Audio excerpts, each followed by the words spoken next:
6 de la mañana, 28 minutos. Hablamos ahora de una de las noticias del momento y es la suspensión del empalme entre el gobierno saliente de Gustavo Petro y el entrante de Abelardo de la Espriella.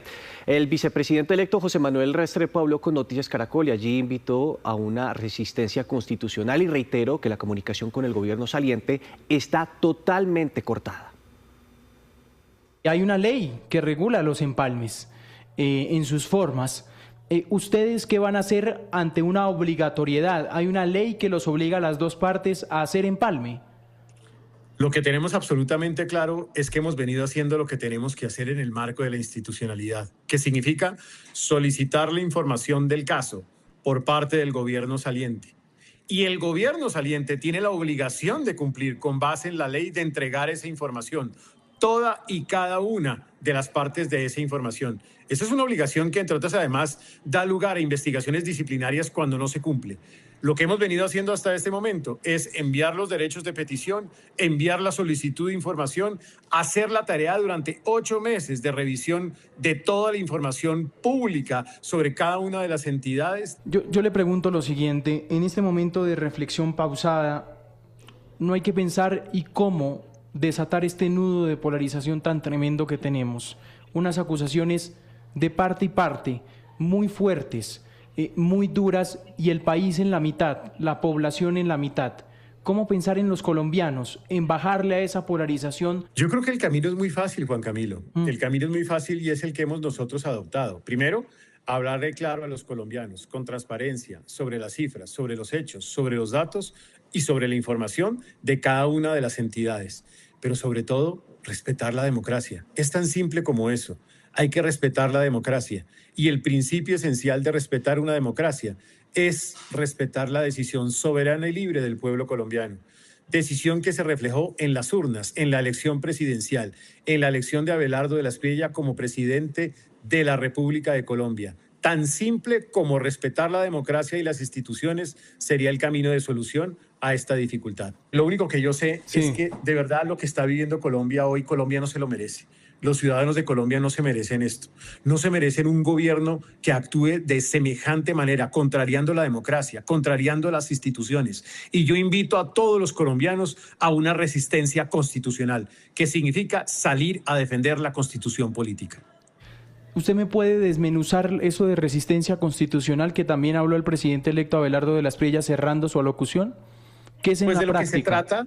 De lo que se trata en la práctica de eso es que todos los colombianos seamos conscientes de que lo que está haciendo el gobierno Petro es moviendo la raya de la democracia a la dictadura, moviendo la raya de la democracia a un golpe de Estado. Y los colombianos no podemos permitir eso. Por eso hemos sido históricamente la democracia más antigua y sólida de América Latina. No podemos perder esa que ha sido un activo y un valor de Colombia en el mundo. ¿Usted ha hablado con Germán Ávila? No, yo creo que ya él habló públicamente. Nosotros también hemos hecho lo propio de hablar públicamente. Creo que es imposible sentarse a la mesa con un gobierno que no reconozca. O sea, la comunicación finalizó, cortada. Sí, yo creo que sí. Y yo creo que sí, porque entre otras, además, es imposible sentarse a la mesa con un gobierno saliente que no reconozca la legitimidad de un proceso electoral. Cuando eso sucede, es un gobierno saliente que se quiere quedar en un golpe de Estado. ¿Y no está dispuesto? Absolutamente para nada. Pero, ¿qué dice la ley sobre un proceso de empalme entre los gobiernos entrante y saliente? Consultamos a entes de control, académicos y juristas, y esto nos dijeron. No se trata de una decisión política o un acto de cortesía. El empalme entre el gobierno Petro y el de la Espriella es una obligación establecida en la ley, así lo recordó el procurador general. Hacer empalme, claro, es una obligación, está regulada en ley, hace parte de la ley 152 estatutaria de la planificación en Colombia, tiene una ley ordinaria y tiene varias regulaciones reglamentarias. El empalme no condiciona la voluntad popular ya expresada en las urnas y ya reconocida formalmente por el Consejo Electoral. Presidente nuevo tendremos el 7 de agosto. Para los juristas, de no encontrar un punto medio entre ambos gobiernos, los implicados se verían enfrentados a sanciones disciplinarias y hasta penales. Hay una gabela de 15 días hábiles posteriores a la entrega del cargo para que rindan sí o sí un informe al regente, al presidente entrante. No hacerlo es una falta disciplinaria al tenor del Código General Disciplinario, la Ley 1952 del 2019. Y aunque el empalme no depende de reuniones presenciales y pueden desarrollarse a través de distintos mecanismos, quienes ya han pasado por varios gobiernos insisten en que siempre debe asegurarse la transparencia institucional y fomentar el diálogo cordial. Que la Constitución y la ley son los que deben ser nuestras guías para evitar que estos procesos tan importantes de transición del poder se queden en pequeñas conflictividades o en declaraciones que son irresponsables y vayan más allá de las opiniones y de las ideologías. Es muy importante el empalme porque si no usted rompe y empieza de cero. ¿Y quién paga la cuenta de eso? La gente y la política económica y la política social y la política ambiental, toda la política pública. Y mientras se define el futuro de la transición, el mismo expresidente Ernesto Samper pidió que cualquier duda que se tenga sobre las elecciones se resuelva a través de las autoridades electorales o por una comisión con expertos nacionales e internacionales, además de un diálogo sensato entre ambos mandatarios. Ese empalme debe empezar por una reunión de los dos presidentes. Esa fotografía es fundamental para asegurar la despolarización del país. No es que cada uno renuncie a sus diferencias, pero sí renuncia a seguirlas tramitando de manera agresiva, de manera violenta. A un mes de la posesión advierten que sin un empalme efectivo los proyectos podrían retrasarse y el nuevo gobierno tendría que reconstruir procesos que ya deberían estar documentados y en marcha. Pues bien, para analizar este enfrentamiento entre el gobierno saliente de Gustavo Petro y el electo de Abelardo de las Priellas, hacemos contacto a esta hora de la mañana con el ex vicepresidente Humberto de la Calle. Doctor de la Calle, muchas gracias por este contacto. Muy buenos días, encantado de saludarlos. Doctor, yo no recuerdo, digamos, una crisis institucional de esta magnitud, un presidente que todavía no reconoce las elecciones, incluso que se toma la facultad de decir quién es el presidente electo, y por otro lado, pues vemos a un presidente electo que decide romper su interlocución con el gobierno que está actualmente, digamos. ¿Esto cómo lesiona la democracia? Sí, el problema de fondo es el que tú mismo acabas de decir. Tienes toda la razón, esto es lo que es inédito. No es tanto el formalismo del empalme, que habría forma de hacerlo y ahora podemos hablar un poco más de eso, sino la circunstancia que estamos viviendo en Colombia. El 21 de junio creímos que terminaba un proceso y empezaba a bajar el nivel de las aguas. Y lo que estamos viendo es que comienza de nuevo una especie de guerra del fin del mundo. Por el lado del presidente Petro, pues no solo el desconocimiento del resultado, sino su llamado a señalar que el verdadero presidente de Colombia es Iván Cepeda. Ese es un acto absolutamente condenable, que además, rodeado de esta fraseología de un supuesto fraude, lamentablemente recuerda el llamado M-19. El M-19 nació precisamente por el desconocimiento de un resultado electoral, con razón o sin ella. Luego, estamos viendo es una continuación de la campaña, a través de una agresividad compartida donde me parece que ambos tienen responsabilidades. Ahora, desde el punto de vista del gobierno, alguna razón tiene cuando dicen no hago el empalme si no se reconoce mi triunfo.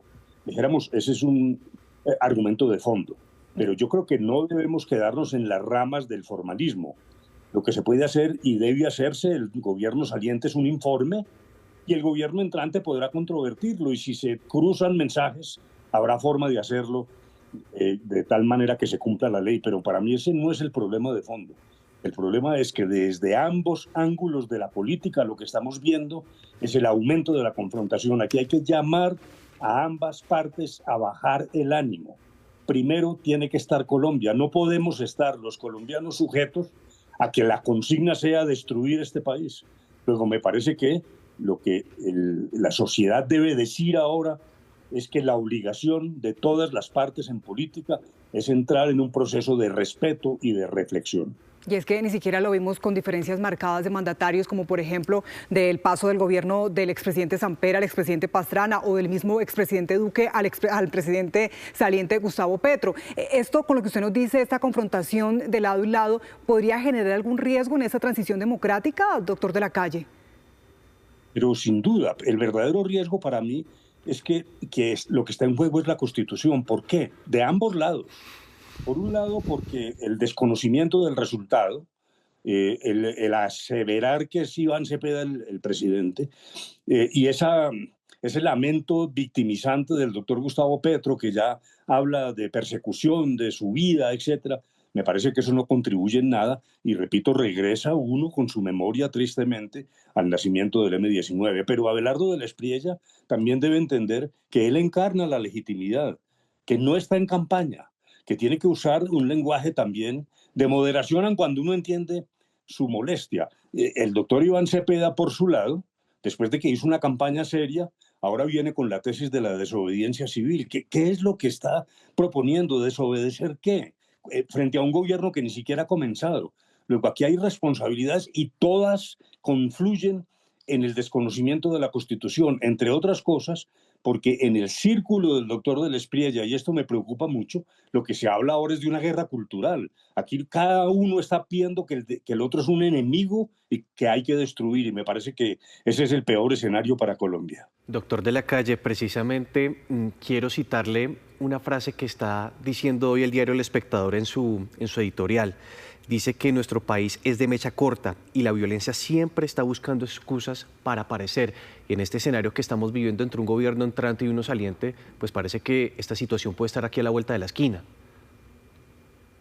Claro, me parece acertada la frase. La historia de Colombia muestra que el lenguaje conduce a los hechos. A veces en Bogotá puede que uno no lo note. Los medios de comunicación, la diatriba, los insultos mezclados, pero en el territorio colombiano la posibilidad de la violencia está siempre a la vuelta de la esquina. Aquí tenemos que bajar los ánimos, todos. Es como si la consigna, repito, fuera, hay que destruir este país, y no hay que destruirlo. Y no podemos colocar a la Constitución como el objetivo para ser destruido, o bien por la llamada guerra cultural, el desconocimiento de los derechos, algo que se anuncia con preocupación de mi parte, por parte del gobierno elegido, y luego el desconocimiento del resultado y el lenguaje de autovictimización del doctor Petro, que realmente no tiene cabida. Pues, doctor Humberto de la Calle, como siempre, qué oportuno escucharlo y, bueno, aún más en esta situación, este enfrentamiento entre los dos gobiernos, el saliente y el entrante. Muchas gracias por este tiempo. Mucho gusto, feliz día.